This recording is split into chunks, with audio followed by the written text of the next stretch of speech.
Toda historia tiene un comienzo, una experiencia que marca el punto de partida. Un proceso diferente e innovador que señala la ruta.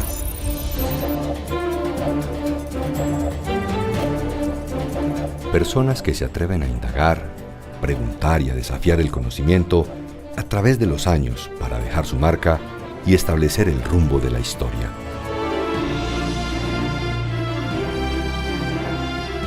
Estudiantes que comprenden la importancia de la enseñanza, las experiencias y el aprendizaje en equipo.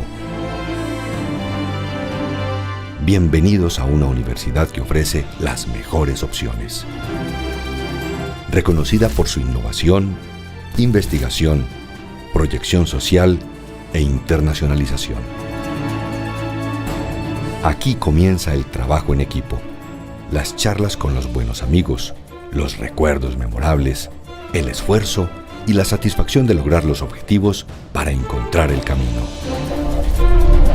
El trabajo de los grupos de investigación y los semilleros, con sus programas de transferencia, nos llevan a estar entre las mejores universidades de Colombia por nuestro compromiso con la innovación, la investigación y la formación avanzada.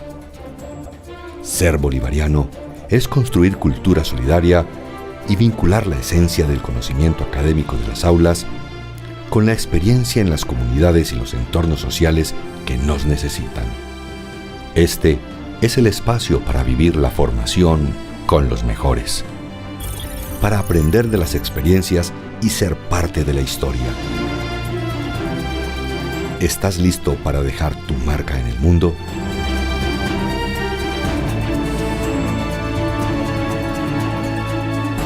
Aquí comienza tu historia. Este es un espacio para conocer historias que nos inspiran. Hoy nos encontramos desde el Ecocampus, aprovechando una tarde soleada, muy agradable, donde vamos a tener la posibilidad de conversar con uno de nuestros egresados. Este es un espacio que tenemos para compartir experiencias de personajes que han hecho de su vida un legado para otros. Personajes que gracias a su recorrido exitoso ayudan a fomentar y fortalecer el crecimiento personal de los demás. En esta ocasión nos acompaña Luis Guillermo Echeverry Vélez. Él es abogado de nuestra universidad, tiene una maestría en Economía Agrícola de la Universidad de Cornell en el estado de Nueva York. Y tiene además especializaciones en negocios internacionales, mercadeo y distribución de alimentos. Y también un curso en finanzas públicas en la Universidad Luigi Bocconi de Milán. Cuenta con más de 30 años de experiencia en el desarrollo, mercadeo, promoción y producción de negocios internacionales, exportaciones e importaciones, en la formulación e implementación de políticas públicas y corporativas, desarrollo e implementación de proyectos convencionales y relacionados con tecnología de la información, planeación estratégica, financiación de proyectos públicos y privados y consecución de recursos de cooperación. Durante toda su carrera, como artista, administrador, ejecutivo y diplomático, ha hecho un esfuerzo especial por promover en los mercados mundiales el sector agropecuario colombiano y en general la agricultura tropical, diseñando proyectos, creando alianzas comerciales e implementando estrategias de desarrollo de mercados locales e internacionales. Desde 2019 a la fecha, preside la Junta Directiva y el Comité de Tecnología e Innovación del Grupo Ecopetrol. Fue presidente de la Junta Directiva de la Cámara de Comercio de Bogotá. Preside actualmente su Comité de Tecnología e Innovación y participa en las juntas de Colombia Telecomunicaciones. Fue también director ejecutivo del Banco Interamericano de Desarrollo, la Corporación Interamericana de Inversiones y el Fondo Multilateral de Inversiones en representación de los gobiernos de Colombia, Perú y Ecuador, entre otros grandes aportes. Como verán, el egresado que nos acompaña hoy tiene mucha historia para contarnos. Tiene un recorrido empresarial que le puede dar muchas luces a todos nuestros estudiantes, a nuestros egresados y a toda la comunidad bolivariana sobre diferentes temas. Para conversar con él en esta tarde también están desde el Ecocampus nuestro rector general, presbítero magíster Julio Jairo Ceballos Sepúlveda, y nuestro vicerrector general, el doctor Luis Eduardo Gómez Álvarez. Sean todos muy bienvenidos a este encuentro con este querido egresado de nuestra UPB, Luis Guillermo Echeverry, quien sin duda ha dejado muy en alto el espíritu bolivariano a lo largo de su vida. Señor rector, señor vicerrector, adelante con nuestro invitado. Bien, muy buenas tardes, doctor Luis Guillermo. También saludo al señor vicerrector, doctor Luis Eduardo, a toda la comunidad que nos sigue por nuestro canal de YouTube. Bien, vamos a empezar esta conversación que está muy interesante en el Ecocampus de la UPB, aquí en este hall del Fórum Monseñor Tulio Botero Salazar, junto a este bloque 11, donde alojamos nuestra escuela de ingenierías, los laboratorios y bueno, todo lo que usted como estudiante tal vez conoció en otro momento, con otra infraestructura, hoy totalmente transformada. Entonces, doctor Luis Guillermo, cuéntenos usted cómo llegó a la Universidad Pontificia Bolivariana y por qué eligió estudiar en la Facultad de Derecho, que de paso es nuestra facultad fundadora, porque ya vamos a celebrar 85 años de fundación de la universidad. Padre, no sé, es difícil decirle la razón por la cual vine a parar a la Bolivariana, pero yo creo que porque había más estabilidad en la universidad en ese momento. Aquí era complejo en esa época uno poder terminar los semestres en la universidad pública, y la verdad es que yo estaba dedicado a actividades deportivas en ese momento. Había terminado el bachillerato y me había dedicado a lo que ha sido mi pasión toda la vida, que es caballos. Estaba en el exterior y en un momento determinado llegó mi papá a la Argentina y me dijo, hombre, no, deporte profesional no, yo creo que hay que ir a estudiar a Colombia. Entonces volví a Medellín y en ese momento vi las opciones que tenía y realmente la Bolivariana era una muy buena oferta en Derecho, con buenos profesores, y me matriculé y estuve 5 años. Ahora tengo que advertirles que tal vez fue el peor estudiante y el que menos fue a clase de todos los que ustedes han tenido aquí, pero no es que yo recomiende eso, por el contrario, son errores que uno comete en la vida. Pero pues lo tengo que decir con humildad. La universidad, claro, obviamente me dejó valores muy importantes, pero pues fue una época diferente para mí. ¿Te tocó allá en la playa? Sí, señor, en la playa. Muy bien.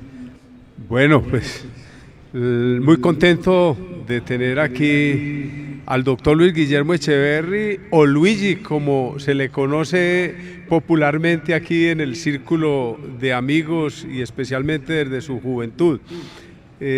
¿Cómo compaginó una persona apasionada por los caballos, por tener un perfil tan marcado que lo llevó a doctorarse pues en la famosísima Plaza de las Ventas el 12 de octubre de 1983 como rejoneador de toros? ¿Cómo compaginó esa época de estudiantes, esa pasión, con todo el rigor de una escuela de Derecho tan exigente, tan posicionada y de gran nivel académico? Yo tenía que haber sido mucho más maduro con respecto al estudio en ese momento, pero era importante también adquirir unos conocimientos intelectuales básicos con respecto al derecho y con respecto a muchas cosas de la sociedad que están reguladas por el derecho. Ciencia política, economía, que veíamos nosotros en el mismo tiempo. Yo creo que la universidad es eso, darle a uno una visión más amplia de la vida y poderse después especializar en lo que uno le vaya mostrando los años, el camino, el traspaso, las circunstancias que uno viva. Pero la verdad que en esa época, sí, mi ambición era poder terminar una formación y al mismo tiempo poderme ir como profesional del rejoneo a España y a Portugal y desarrollar una carrera. Yo creo que eso le pasa a muchos deportistas, le pasa a artistas también, pero nunca me arrepiento de haber estudiado también al mismo tiempo, porque creo que ambas cosas le sirven a uno mucho en la vida. Entonces, yo pienso que lo uno me dio más disciplina para después volver más adelante a un mundo académico que tal vez era que me retaba mucho más en otros sentidos,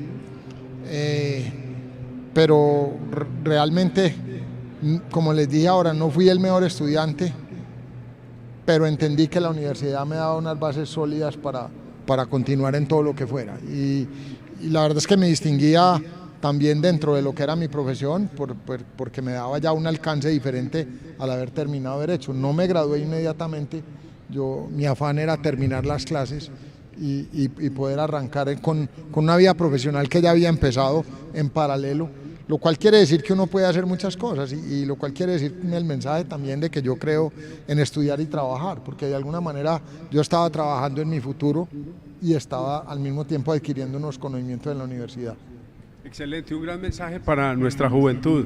Así pues que a la par de los hobbies, a la par de todo ese destello de la juventud en lo deportivo, en el emprendimiento, se puede llevar en forma paralela con la formación académica que da mucha más solidez y fundamentación conceptual. Eso que usted nos estaba contando también trae como unos recuerdos importantes. A ver, la formación inicial universitaria en la Facultad de Derecho, terminó sus clases, luego tenía otros intereses también de orden, digamos, deportivo y artístico, pero hoy nos muestra también otra realidad, en el crecimiento como persona y como profesional, con un servicio público bastante amplio e interesante. Pero también es importante, y algo nos contó ahora, mirar a ver cómo lo marcó personal y profesionalmente la Universidad Pontificia Bolivariana. Sí, se vivían tiempos que eran difíciles en esta ciudad. Empezaba toda la problemática que luego tuvimos en los 80, y yo creo que la formación ética fue fundamental. Y si yo recogiera algo de mi formación, y creo que es algo que a lo mejor hoy en día lo tendrían que tener casi todas las carreras, es entender las obligaciones. En derecho es una cosa mucho más técnica, pero digamos que a todo derecho lo tiene que preceder una obligación. Hoy en día vivimos en un mundo garantista donde la gente reclama derechos, y los puedo reclamar si yo no cumplí con mis obligaciones. Y yo creo que la sociedad le tiene que decir, no señor, tiene que cumplir con sus obligaciones para poder venir a reclamar un derecho. Entonces yo creo que ese fue un mensaje elemental, es el mensaje más básico que yo puedo sacar de una materia tan profunda que es donde realmente está decantado el derecho. Creo que obligaciones es la columna vertebral del derecho. Obviamente hay temas filosóficos, pero también se relacionan con la ética muchísimo. Y yo creo que el hecho de haber estudiado leyes y haber estudiado en esta universidad me dio mucha claridad sobre lo que era correcto y lo que no era correcto en la vida. Y eso me ayudó muchísimo, y me ha ayudado durante toda mi vida, y me ayudaba a tener que tomar posiciones difíciles y a tener que entender que todo en la vida tiene un costo y que a veces hay que asumir costos fuertes, pero si uno vive con los principios y con los valores y uno lo recibió en la casa y después lo recibe en el colegio y lo recibe en la universidad, pues está mucho más preparado para afrontar todo tipo de adversidades que se le presenten y para poder saber cuál es el camino bueno y cuál es el malo, porque al final de la vida uno tiene que escoger siempre un camino, me voy por el camino que es o me voy por el camino que no es. Yo creo que esa formación fue la que más me sirvió a mí, padre, de estar aquí. Bueno, pues, ¿cómo fue tejiendo toda su trayectoria empresarial, en emprendimientos, en la participación en diferentes roles empresariales a través de muchos años, especialmente en el exterior, con posiciones bien destacadas como ser director ejecutivo en el BID, igualmente representante de ProExport, hasta lograrse convertir, consolidar hoy como una de las personas más acatadas, que genera opinión pública, que hace planteamientos de repercusión a nivel nacional y con unos roles desde Ecopetrol y la Cámara de Comercio en sus juntas directivas que indiscutiblemente marcan unos derroteros en el quehacer nacional. Doctor Luis Eduardo, pues yo no sé, yo creo que fue un proceso. Yo estuve 11 años dedicado al arte, que considero que es mi profesión y mi filosofía de vida, y el cual sigo de alguna manera, no profesionalmente, pero sigo practicando y sigo estudiando. Allí yo creo que están mis cimientos. Algunas personas lo tienen en lo religioso, otras personas lo tienen en distintas líneas filosóficas y de pensamiento, otras personas lo tendrán en el deporte, otras los tendrán en las artes marciales, otras los tendrán en la ciencia y la tecnología hoy. Bueno, lo mío era eso, y yo creo que eso lo que me dio fue disciplina y voluntad de trabajo. Yo de todas maneras he tenido inquietudes intelectuales porque nací en una familia donde se discutían cosas de interés nacional desde que estaba pequeño, tanto en la parte empresarial como en la parte política, y uno asimila esas cosas. Yo creo que los niños aprenden más de lo que ven y de lo que escuchan sin que se lo estén diciendo que lo que son las cartillas o lo que es la escuela o lo que nos dedicamos.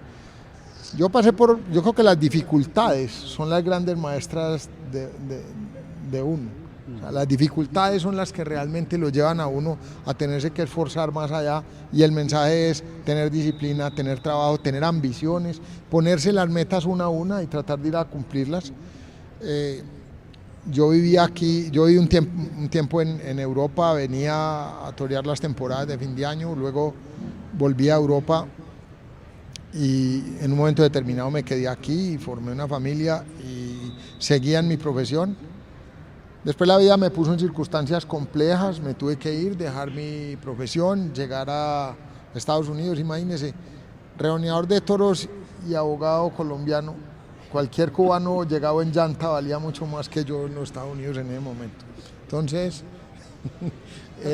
esos son retos y eso lo hace a uno, pues primero, estar dispuesto a trabajar en lo que sea y saber que el trabajo dignifica, eso no importa el que sea, no importa lo que sea, cualquier trabajo dignifica. Lo importante es uno saber estar ocupado y saber que tiene que hacer trabajos y tiene que desarrollar cosas, porque eso es lo que le da a uno valores en la vida. Lo segundo, después en un momento determinado sí me di cuenta que si yo quería desarrollarme en el mercado norteamericano de alguna manera tenía que tener unos credenciales y tenía que pasar por unos mínimos de estándares académicos, y suerte de la vida y persistencia tal vez me llevaron a que la Universidad de Cornell me aceptara, y allí tuve una ventana muy grande, aprendí mucho sobre economía y economía agrícola y negocios internacionales, y tuve unos grandes profesores. Allí tuve un mentor. Yo creo que los mentores son otro aspecto que hay que mencionarle mucho a los estudiantes padres. O sea, siempre, y uno debe tener pupilos y mentores, las dos cosas. La combinación es fundamental. Uno tiene que tener un referente porque siempre nos caerán dudas al que uno pueda consultar, que es el que te da más experiencia, el mayor, el que sabe más, el que ya pasó por la dificultad. Y también uno mostrarle a los demás el camino que uno va encontrando. Entonces, digamos que para mí fue llegar a Norteamérica, llegar a esa universidad. Tuve un profesor ciego que enseñaba métodos de investigación a nivel 600 y que era un hombre que tenía 68 estudiantes siendo ciego trabajando para él. Aquello para mí fue monstruoso. Obviamente si un hombre es ciego puede, ¿por qué no va a poder uno que mira y que puede ver las cosas y que puede leer mucho más? allí me encontré con otra realidad de la vida, que yo era disléxico y nadie se daba cuenta. Y me di cuenta porque aprendí a leer en inglés las palabras completas y en español se me dificultaban mucho las cosas. Y tal vez me vine a dar cuenta que había sido un mal estudiante porque no era capaz de leer bien. Y nadie se dio cuenta, ni en el colegio, ni en la universidad, ni en ninguna parte. O si se dieron cuenta no me dieron, pero yo mismo no me había dado cuenta. Vine a realizar eso y vine a hacer un esfuerzo. Y es algo, una condición que mejora relativamente, pero con la cual uno tiene que vivir. Ahora, uno siempre compensa con otras cosas, y ese es un mensaje también para los jóvenes. Si en una cosa uno no la entiende o no llega tan rápido como los demás, métale más horas, martíllela más hasta que ella llega. La cosa es querer. Pero bueno, eso me fue dando, doctor Alfonso, la posibilidad de empezar a tener una formación profesional sólida. Y después siempre quise devolverle a Colombia, porque me parece que es un país que vale mucho la pena y es un país que ha sufrido y sigue sufriendo de unos problemas fundamentales que tenemos la obligación de combatir. De manera que eso me llevó digamos, a no entrar al mundo corporativo americano, sino a empezar a trabajar en lo que sabía yo que era economía agrícola, haciendo radiografías de este país y tratando de trabajar con productos agrícolas y con proyectos agrícolas, y empecé a conocer mucho más de comercio internacional y de comercio exterior en la vida práctica. Y ayudándole a los exportadores colombianos logré hacer una carrera de 8 años al frente de ProColombia.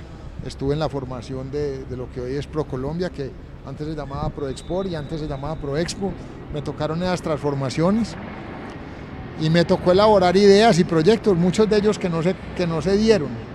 Yo creo que yo he aprendido mucho más de los grandes proyectos que he tratado de hacer, que no se lograron o que se malograron, que de los que han llegado a ser exitosos. Entonces, digamos que ese fue el camino. Qué bien. Pues ahí hay un tema bastante importante en todo lo que nos ha dicho, porque hay unos aspectos en los que cuando nosotros estamos estudiando, todos hemos pasado por ahí, pues nos imaginamos otra realidad, pero al momento de salir, digamos, al ejercicio, cualquiera que sea, me pasó a mí como sacerdote, encontramos otras realidades que no las imaginábamos, como lo que usted nos estaba contando. Esta semana, por ejemplo, hicimos el juramento para los estudiantes de la Facultad de Derecho que ya empiezan su práctica en el consultorio jurídico, y allí seguramente van a encontrar otras realidades que no las han percibido en el tiempo en que llevan haciendo su ejercicio de formación. Entonces, en ese sentido, ¿cuáles son esas mayores dificultades a las que se pueden ver expuestos unas personas, unos estudiantes, unos jóvenes que ya están terminando y que pueden entrar en esos aprendizajes de la vida real? Pues yo no creo que uno tiene que confrontar sus propias realidades y las que le trae la vida,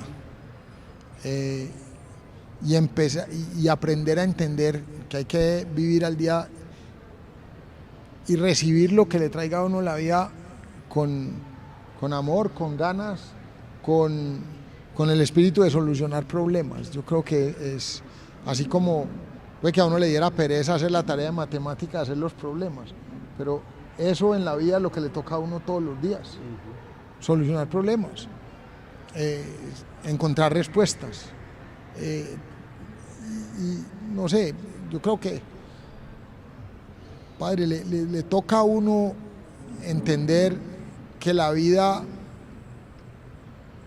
universitaria es muy bonita, es una burbuja, y es un tiempo en el cual el ser humano pasa de la fila del colegio y de la dinámica del colegio a tener que enfrentar la universalidad del conocimiento,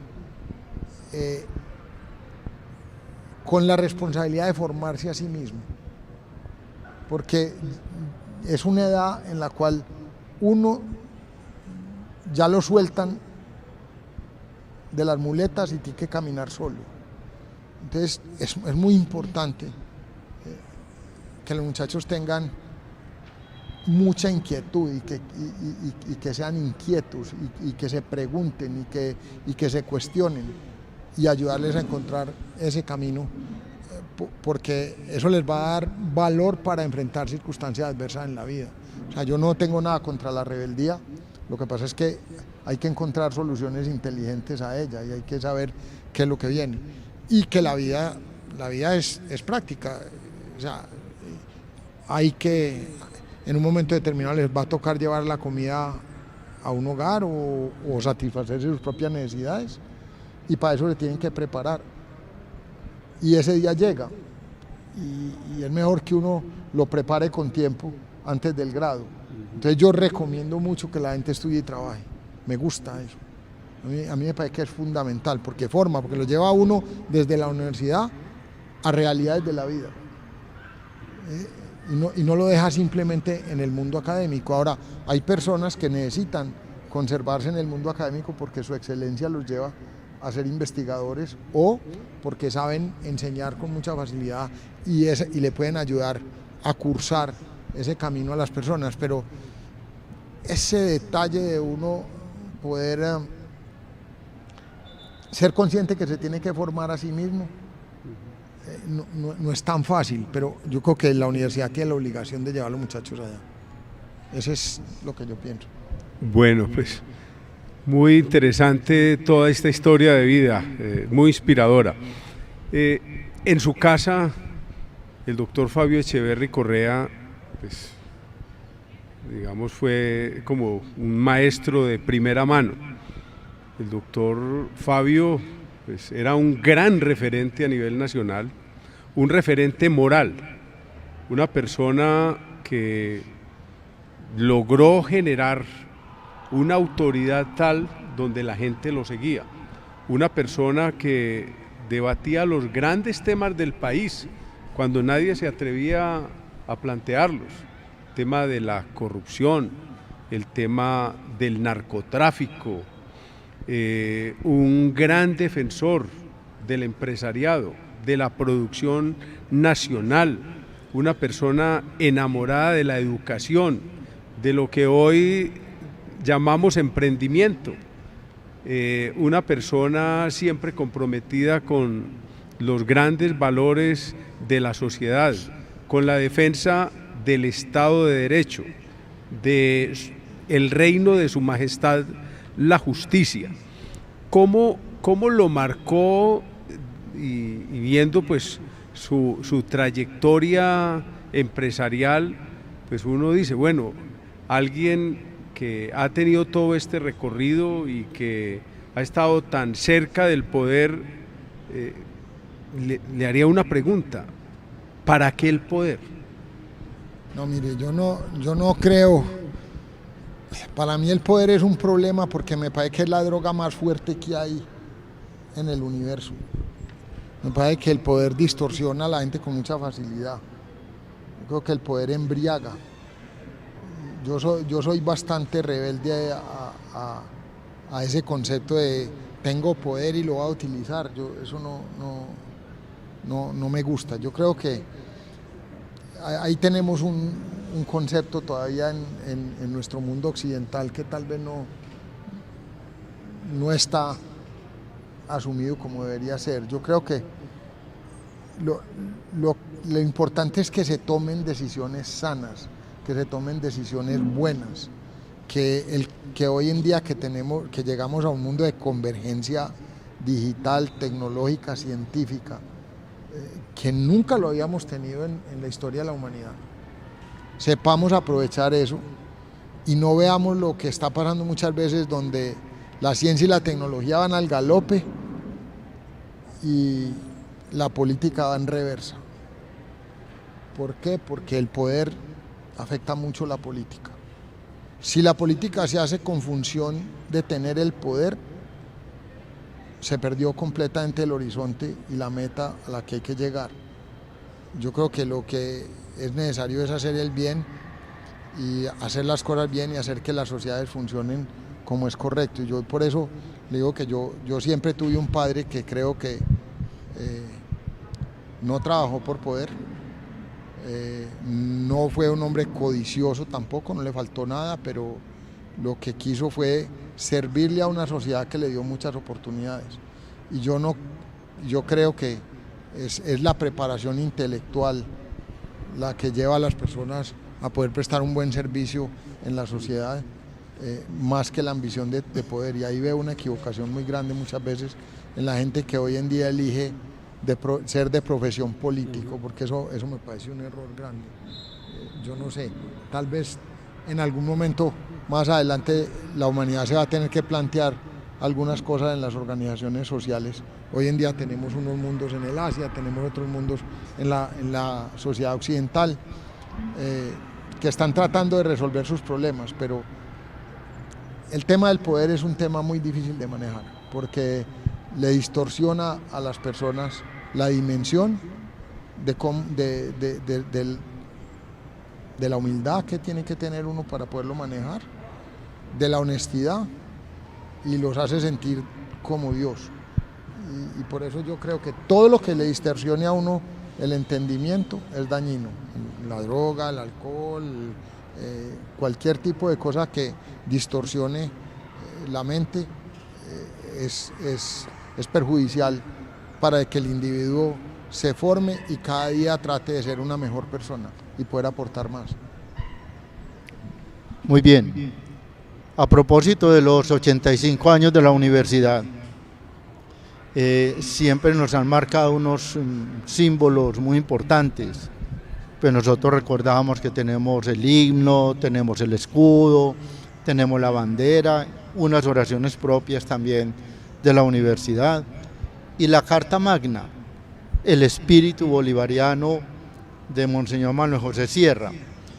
Ese espíritu bolivariano tiene unos contenidos muy interesantes, que usted tocó algunos de ellos ahora, porque nos impulsa como a vivir lo que es el sentido de la solidaridad, la ética, la responsabilidad con el país, con la vida religiosa, el compromiso, el sentido de identidad y de permanencia con la universidad, el respeto por el otro. En fin, son cosas que se van mostrando ahí, y sobre todo que seamos capaces como de vencer la deshonestidad y todo aquello que signifique romper con la calidad de las personas.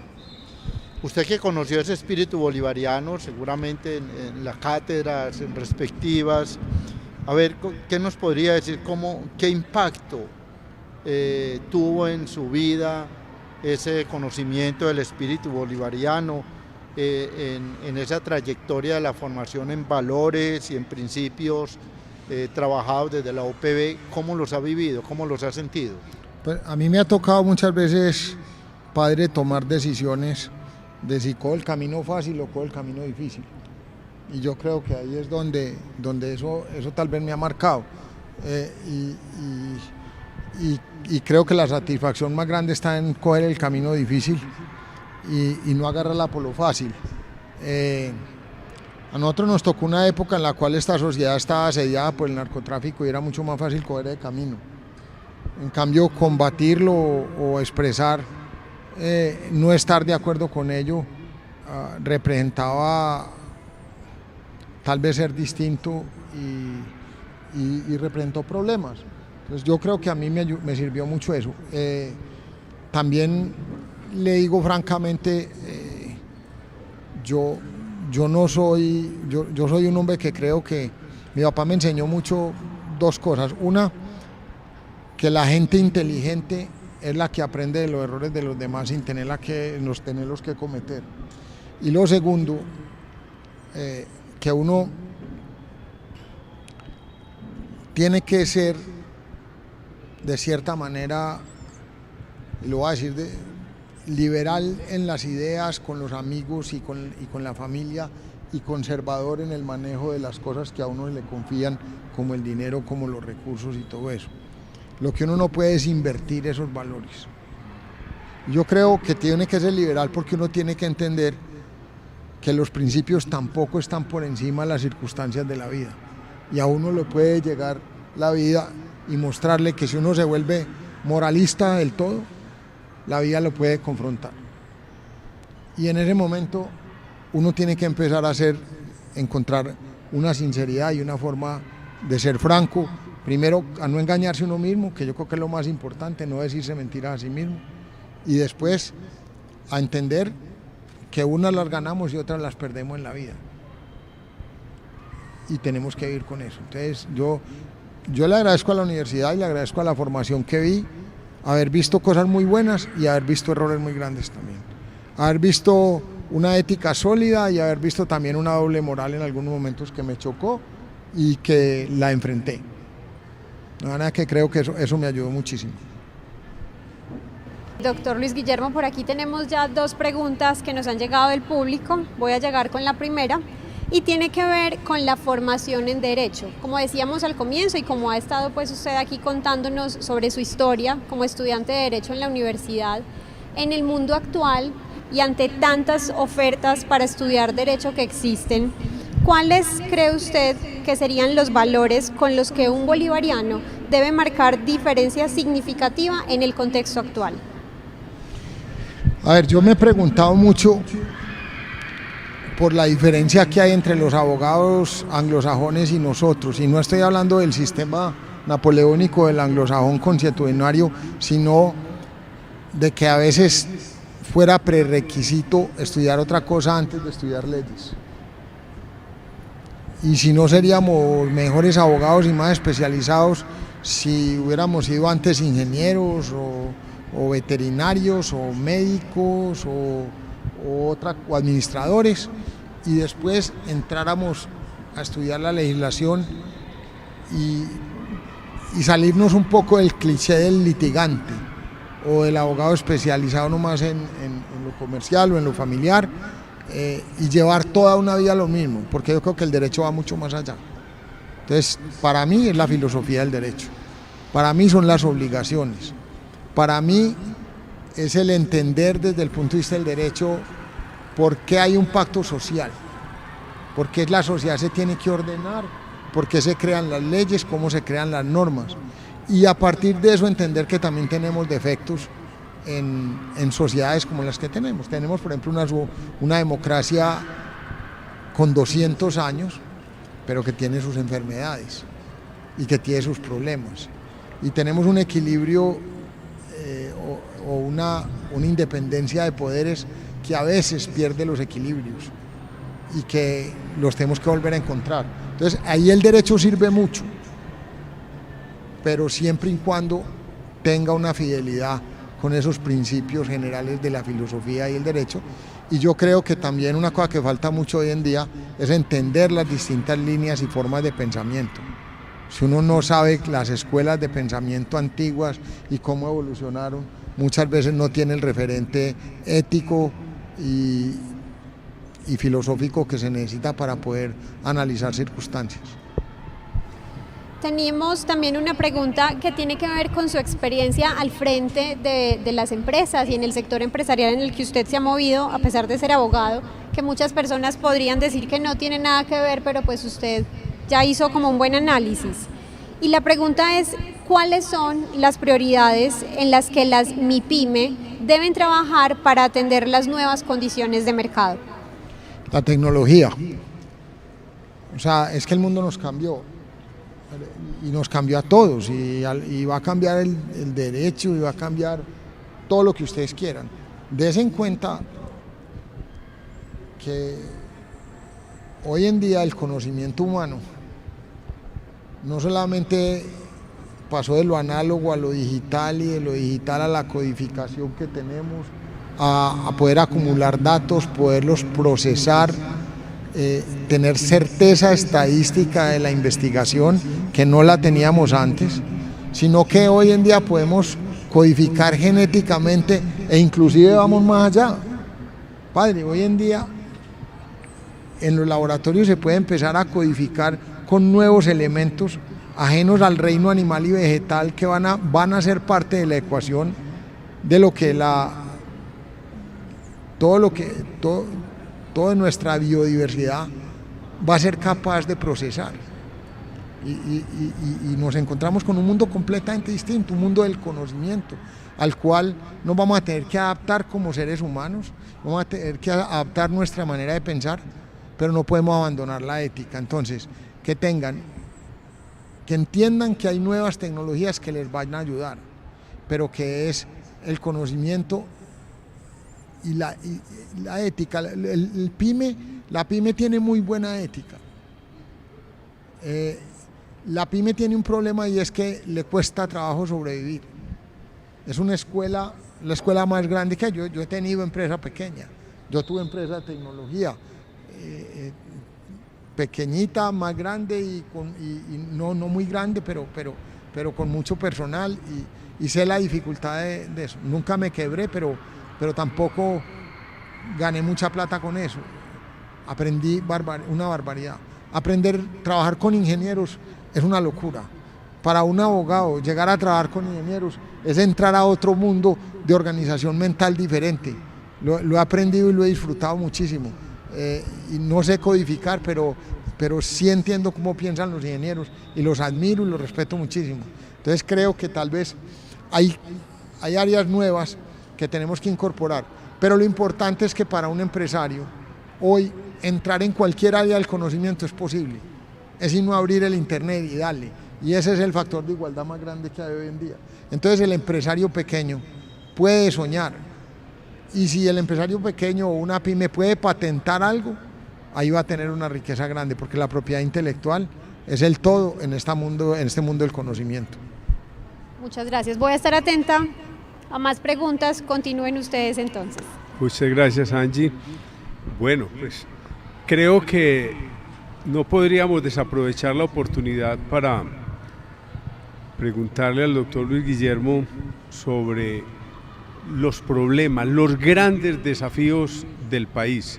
Colombia, un país de 50 millones de habitantes, con más de 1 millón de kilómetros cuadrados en territorio, la mitad, pues un 50% adicional que veíamos ahora en plataforma submarina, más toda la diversidad que tenemos en todos los aspectos. ¿Cómo ve el país y cuáles serían esos grandes desafíos en los cuales no un gobierno, sino el Estado debería focalizarse para construir una sociedad mucho más equitativa, una sociedad con más oportunidades para todos? Usted me va a jalar la lengua, ¿no?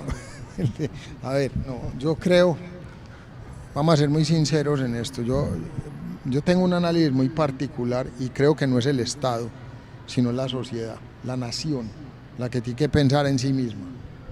Así como al individuo que salió de la universidad, bueno, ¿y ahora qué? Es la nación la que tiene que ir encontrando en sus momentos, ¿y ahora qué? Como nación, ¿para dónde voy? ¿Qué voy a hacer? ¿Quiero progresar? ¿O simplemente voy a poner una gente que me gobierne y que ellos resuelvan por mí? Entonces, yo sí creo que aquí tenemos problemas fundamentales grandes, pero tenemos una base impresionante. Primero, este es un país de emprendedores. Segundo, este es un país que no le tiene miedo al trabajo. Tercero, este es un país donde el 99% de la gente es sana y buena. Puede que haya un 1% muy malo, ¿cierto? Hasta donde no... Bueno, lo segundo, yo pienso que este no es un tema, o sea, de igualdad, sino de uno estar contento con lo que uno sea, con lo que uno pueda lograr, hacer de uno mismo, y no es simplemente una función económica. A mí uno de los problemas grandes que le veo a veces a gente que trata de escalar o de llegar arriba por factores de resentimiento, es que el resentimiento es uno mirarse en el espejo interno y no estar contento con lo que es, y eso no depende de la escala social ni económica ni nada. Yo veo gente contenta en cualquiera de ellas. Entonces una sociedad más igualitaria es una sociedad con más oportunidades, y las oportunidades necesariamente provienen de que se pueda invertir en la misma sociedad, de que la sociedad crea en ella misma y le abone y le ponga al sistema. Por eso yo no creo en el populismo ni en la demagogia y creo que los sistemas comunistas están llamados a guardar, porque yo admiro mucho a cualquier persona que haya conseguido un patrimonio con esfuerzo o le haya llegado, pero que lo ponga a trabajar para que hayan más familias que ganen y para que puedan educar a sus hijos y para que vivan contentas. Eso es admirable.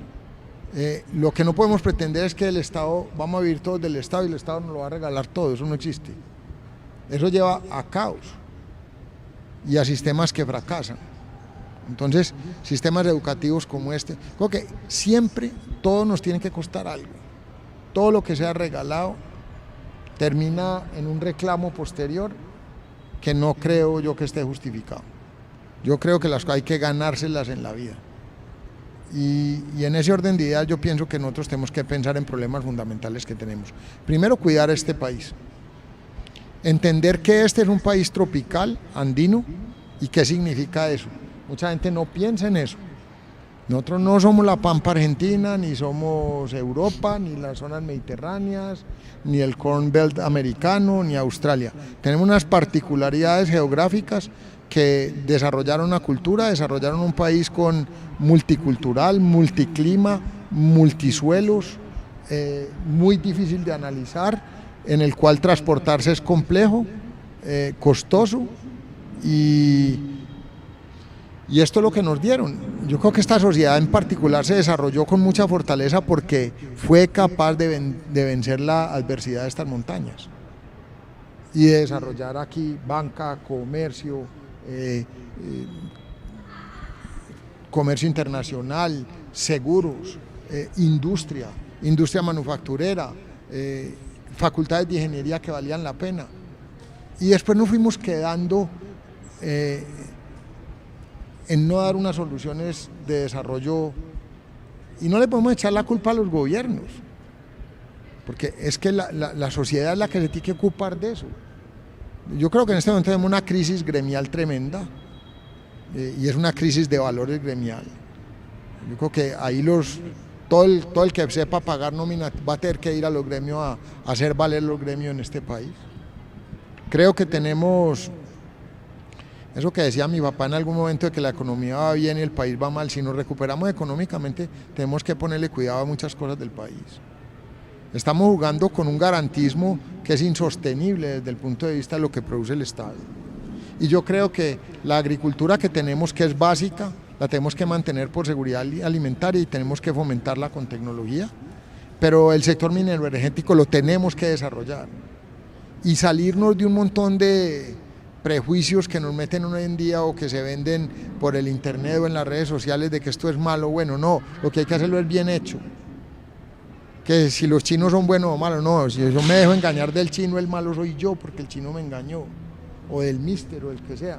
Pues yo tengo que trabajar con todo el mundo, yo tengo que aprovechar el conocimiento, el que mejor lo tenga, que venga para acá y trabaje conmigo. Y lo mismo, los muchachos que sean capaces de salir de aquí para otra parte, que salgan, que aquí van a volver a aportar. Pero ser libres en ese sentido y no quedarnos, no ir a caer en una trampa y un populismo, porque es que lo que hemos visto en Latinoamérica en estas últimas 2 décadas a mí me preocupa sobremanera. Son países que tenían que estar progresando, tenían que estar creciendo a unos índices mucho más agresivos de lo que estamos creciendo. No nos podemos conformar con crecer lo mismo que crecieron los que ya se desarrollaron. Ahora, que hoy en día se pueden hacer las cosas mucho mejor, claro que sí, pero no nos podemos oponer ni a la minería ni al desarrollo, no, tenemos que cuidar mucho el medio ambiente, pero saber que no es ser ambientalista para decir que no, sino saber cómo mitigo la huella ambiental que voy a tener, porque de hecho ya los hombres somos como la hormiga en el mundo. Entonces tenemos que ver qué vamos a hacer con eso. Y ese tipo de razonamientos críticos, por ejemplo, empezar a entender, estamos produciendo más del 70% de la cocaína del mundo. ¿A dónde nos va a llevar eso? Eso no sirve para nada. Eso está destruyendo toda la foresta que nosotros deberíamos estar era reforestando. Y los lugares donde no debería estar la gente, estamos llevando gente a que plante coca. ¿Qué vamos a ver con eso? Y el problema no es si se fumiga o no se fumiga, no. La misma selva, mientras el ser humano no llegue allá, es capaz en 16 meses de tapar el palo de coca y ya no queda sirviendo. El problema es cuando llega el hombre, el problema es cuando se roban el petróleo o le mezclan cemento y hacen un producto que le va a explotar el cerebro a los muchachos, que les va a crear unas adicciones de las cuales no van a ser capaces de salir, o a las personas mayores. Y el problema es que el 70% de eso que le adicionan para convertirlo en alcalino se lo van a regar a los ríos. Y entonces, ¿qué es lo que tenemos que hacer? Proteger esos lugares. Ahora, el problema no es decirle a la minería que no, porque la naturaleza nos dio unas montañas están llenas de minerales. Es hacerlo muy bien y que estas universidades preparen a la gente para hacerlo con el menor daño ambiental posible, pero hacerlo y saberlo hacer, porque eso es lo que nos va a dar la manera de compensar una curva de crecimiento de una población joven que necesita infraestructura, demanda bienes, salud, servicio, educación, y se las vamos a tener que dar. Pero ¿y de qué se las vamos a dar? ¿Con qué se las vamos a dar?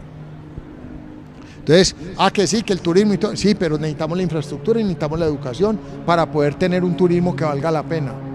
Y para poder cuidar el pesebre tan bonito que tenemos por encima, necesitamos escarbar. Yo soy un convencido de eso, hacerlo técnicamente. Los problemas son problemas que no podemos dejar que nadie se adueñe ni del ambientalismo ni de los derechos humanos como causas políticas. De eso nos tenemos que ocupar todos, absolutamente todos. Eso tiene que ser una consigna de los de aquí, de los de allá, de los de la mitad, de todo el mundo. Y eso lo tenemos que respetar, pero no lo podemos utilizar para ganar elecciones para que después se convierta en clientelismo y contratos. Eso es lo que yo veo, y esas son las realidades que yo veo de este país que tenemos que corregir. Y veo empresarios y veo trabajadores queriendo ir hacia allá, queriendo ir a un país sano, bueno. Como vuelvo y le digo, el 99% de la gente de este país. Puede haber un 1% muy podrido y es el pacto social el que tiene que ocupar de eso. Sí, gracias. Muy bien, entonces le agradecemos mucho al doctor Luis Guillermo Echeverri Vélez, que nos ha acompañado en esta cátedra de vida, y creo que hemos tenido una conversación muy agradable, donde también hemos podido aprender muchas cosas. Desearle pues mucha suerte en todo este trabajo que viene haciendo por el bien del país, y que como egresado pues de nuestra universidad pues sepa que esta siempre es su casa. Padre, muchas gracias. Aquí me enseñaron a valorar la legalidad. Aprendí en los años que estuve aquí la importancia del emprendimiento. Aprendí sobre justicia, la dificultad que tiene la justicia. Ser justo es muy difícil. De manera que gracias a la universidad, gracias a ustedes por lo que hacen todos los días. Ser educadores creo que tal vez es la función más difícil que se pueda tener en la vida. Tal vez la segunda después de ser juez, porque juzgar a los demás es muy complejo. Yo les agradezco este espacio, espero que a alguien le sirva la forma en que yo veo las cosas. Y sinceramente les agradezco mucho que me hayan traído a esta casa y a esta universidad. Me siento muy honrado. Como le digo, tal vez no soy el que más me lo merezco. Precisamente para cerrar, yo creo que vale la pena retomar una pregunta que hacían ahorita en el chat, que tenía que ver con la inversión. Muchos dirán que en una época donde Internet y la tecnología nos permiten acceder a tanta formación, pues que no es importante hacer la inversión de tiempo y dinero en una formación universitaria. ¿Qué les diría usted a esas personas en su mensaje para cerrar? ¿Por qué vale la pena estudiar? ¿Por qué vale la pena formarse? ¿Cuál es su mensaje? Porque yo creo que desde que tenemos Internet, el conocimiento está abierto a todo el mundo. Ese sí creo que es el factor de igualdad más grande que hay. Y creo que tenemos obligación de formarnos desde que empecemos la vida hasta que terminemos la vida. Yo creo que no podemos parar de estudiar. En algunos casos lo haremos con un título de una manera o de la otra, en otros casos serán carreras técnicas, pero el tema es poder agarrar un problema y aprender cómo solucionarlo. Y eso es lo que es el aprendizaje, y yo creo que tenemos que estudiar todos los días de la vida, todos. Y yo creo que esa es la vida, ese es el reto de los negocios del futuro, que la gente piense, que si va a haber robótica, que si vamos a reemplazar a la gente con la máquina, que el computador va... No, el hombre tiene que pensar y tiene que pensar con ética, y ahí es donde yo creo que está la clave. Y mientras más podamos mecanizar cosas, pero a la gente le elevemos el nivel, a pensar cómo solucionar los problemas y cómo guiar todas esas herramientas de conocimiento que nos está poniendo el presente. El cambio de los últimos 20 años es mucho más grande que el cambio de toda la historia de la humanidad. Entonces, ¿cómo vamos a desaprovechar eso? Pues por eso hay que estudiar todos los días. Muy bien. Esperamos que este conversatorio haya sido de su interés y queremos seguir contando con ustedes en estos espacios institucionales que sirven para enriquecer los conocimientos de nuestra comunidad universitaria. Gracias a todos por acompañarnos, gracias a nuestro egresado por aceptar esta invitación. Recuerden que esta es Cátedras de Vida, historias que nos inspiran. Feliz tarde para todos. Mi experiencia en el proceso de alternancia en el plano de esta contingencia por el COVID-19 ha sido enriquecedora. La universidad pues ha propuesto y nos ha apoyado en todos los procesos de formación. Hemos recibido capacitación en el manejo de todas las plataformas. Hemos tenido buenos desempeños con los profesores en la plataforma Teams y en aula digital. Ha sido un proceso pues muy positivo para poder adaptarnos a esta contingencia y poder superar este proceso. Para mí este proceso de alternancia pues ha sido muy enriquecedor. Siento que he aprendido mucho, he tenido el acompañamiento constante de todos los docentes, el hecho de poder quedarme en mi casa pues como cuidándome, estudiando, aprendiendo, pero poder venir acá a la universidad y poner en práctica todos los conceptos como que hemos aprendido teóricamente, pues ha sido muy enriquecedor, porque además desde la universidad nos ha brindado como todos los protocolos de seguridad, entonces uno se siente tranquilo pues del lugar en el que está y de lo que está haciendo. Para nosotros la alternancia ha sido en este momento la alternativa para que los muchachos tengan ese contacto con la academia, para que puedan venir al campus. Pienso que la alternancia es una gran alternativa, valga ahí la redundancia, para que los estudiantes puedan estar con sus estudios permanentemente, no se desvinculen de la universidad. Creo que ella le ha dado a estos estudiantes todavía esa fuerza para que puedan continuar sus estudios, no se desanimen y mantengamos como esa esperanza de volver nuevamente a la universidad.